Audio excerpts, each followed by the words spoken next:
So the easiest way to open Task Manager is to hit Control-Shift-Escape and open it up. You can enlarge it.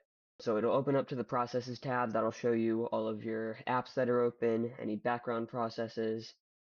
So you can also see what's using most of your CPU and what's using your RAM. So Task Manager is using most of my CPU right now, even though it's not much, but CapCut's using most of my RAM.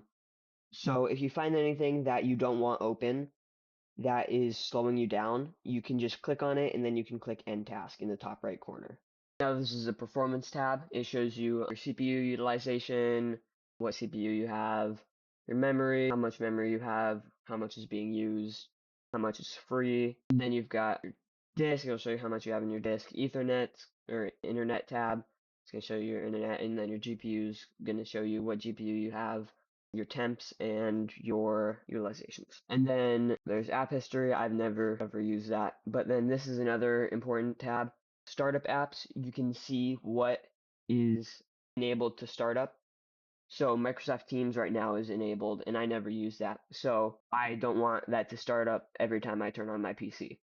What you can do is you can find anything that's enabled, you can click on it, and then you can click disable in the top corner.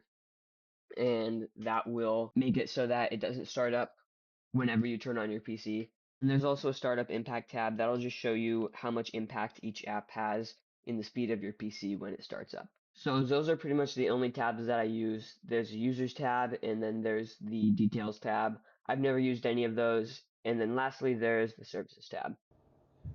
Thank you guys for watching. If you have any questions, feel free to drop them below. Even if they're not related to Task Manager, I will look at all of them.